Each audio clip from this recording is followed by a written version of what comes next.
रामाय रामभद्राय रामचंद्राय वेदसे रघुनाथाय नाथाय सीताय पतये नमः. Sundarakand, chapter number 11, The Drinking Saloon. The recitation begins now. But then Maruti checked himself in his mad flight and gave a chance for sober thought to enter his brain. Then grave doubts came across the horizon of his mind in thick clouds and dashed to the ground all his too fond hopes of having come upon the daughter of King Janaka, and black care and gloom fell upon him again. The Lady Janaki, torn from the hands of her beloved Lord Rama, cannot but be aware of his misery. And would she thus sleep like the joyful, the careless, and the contented? Would she ever turn her thoughts to even the necessities of life, food and drink? Would she ever even waste a thought in her wildest dreams of any other mate but her Lord Rama, be he the very ruler of the gods? And doesn't she know that the countless world holds no other who could even stand within measurable distance of Raghava? So, this lady is not Sita, but some other noble woman. Having thus decided within himself, he renewed his search through the halls. There he found many a lady as she slept at her ease under the influence of wine and sleep. Some were tired of chess, chowries, bells, dice, dominoes, and other parlour games. Sleep, tyrannical and not to be refused, caught them as they were in the midst of a song or a dance. Some fell a victim to the insidious approaches of wine. Some lay pillowed upon instruments of music. Some lay upon lounges. Some upon priceless rugs and carpets, all sunk in the arms of sleep. Maruti failed to find Sita among them and came back to where Ravana lay asleep. His wives never had enough of praising their lord's beauty and excellences of character but deep devotion. There was none of them who was not a skilful singer and expounder of the substance thereof most clearly. Perfect tact and adaptability marked every one of them. They knew when to speak and how to speak. Ravana, their lord, enjoyed himself with them to his heart's delight, and Maruti beheld him as he slept the sleep of weariness and exhaustion. Like a lordly bull in the midst of his cows, or a mighty elephant in the midst of his mates in the depths of the forests, he, the lord and ruler of the Rakshasa empire, lay at his ease. Then Maruti came back to the drinking hall, filled with everything that the heart could desire. There lay all over it heaps and heaps of finely cooked beef, venison, mutton, and bacon. Countless plates of beaten gold, broad and shapely, held the remains of the flesh of peacocks, fowls, deer, porcupine, boar, prepared with curds and ruchaka. Yet other bowls, jars, and jugs held the flesh of strange birds, bisons, goats, and fish, most skilfully prepared, and with all various liquors, cakes, and pastes. Pickles flavored with salt and tamarind, condiments flavored with white mustard and representative of the 6 varieties of taste, garlands, anklets, rings, necklaces, and other ornaments cast off by men and women under the influence of drink, fruits of infinite variety preserved in various liquids, graced the hall, even as if it offered worship to the goddess of the earth with handfuls of flowers. The beds and the lounges and seats that lay scattered around made the hall all ablaze with light and splendor, though there was no fire to indicate it. Maruti beheld flesh of various kinds, preserved apart and most skilfully cooked with curious varieties of experts.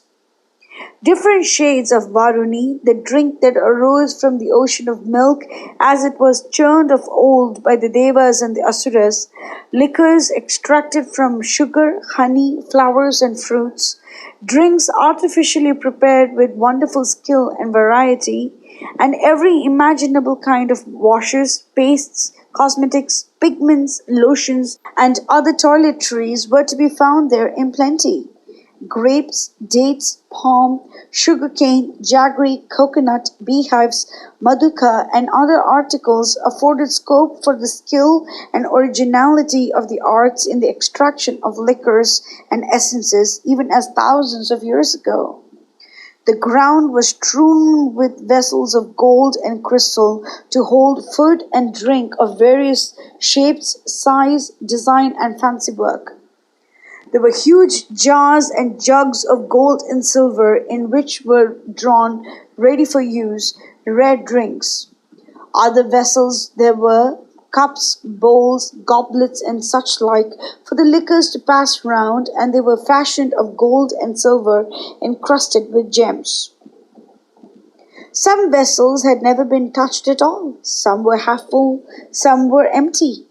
Here lay the remains of various kinds of prepared food. Here lay cakes and confectionery of various sorts. Here were seen the dregs of drinks, and here were scattered the broken fragments of priceless vessels. Here lay jars, jugs, and pots in various spaces of confusion and disorder. Here were garlands, chaplets, and fruits soaked with water. And there were ranged many couches, sofas, lounges, and beds for women to recline upon. There lay many ladies in deep sleep, clasped in each other's arms, or covered with the garments of their sleeping friends.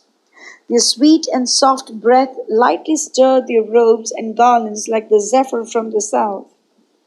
It rested then and there on cool sandal, honey, essences, wine, flowers, and chaplets of various kinds, rare perfumes and incenses, and laden with their coolness and fragrance, carried them faithfully to the Pushpaka where Ravana lay asleep. Some of the ladies there were dark of line, some were white as pure milk, some showed a fine blend of complexion, and some displayed shapely limbs like gold billows. They reminded one of lotuses on a dark pool that closed their eyes in deep sleep at the departure of the Lord of Day, as they all laid there, abandoned under the influence of weariness, fatigue, sleep, and sweet indulgence. Maruti of blinding radiance sought from end to end most carefully the sleeping halls of Ravana, but failed to come upon the Lady Janaki. His heart was dark and heavy. Alas, I have been guilty of the sin of beholding the wives of others during sleep in the privacy with their lord and husband. This will doubtless sully my fair fame and cast a blot upon my stern celibacy. True it is that my heart is not in the least touched or disturbed by these sights, yet it is black iniquity to cast one's eyes even indifferently upon the wives of others. He remained for some time sunk in deep thought, but he shook himself free from it with a mighty effort. Fie upon my weak-heartedness! It is fatal to the quest upon which I have come over here. And he resumed his natural keenness of intellect and dauntlessness of heart, and set himself to discuss his future plans. Verily, I have been guilty of the sin of casting my eyes upon the wives of Ravana as they lay in the confidence of privacy. But my heart is as pure and spotless as ever. The mind it is that impels the senses to action, good and bad, is it not? Now my heart is not dimmed by the slightest flutter of passion.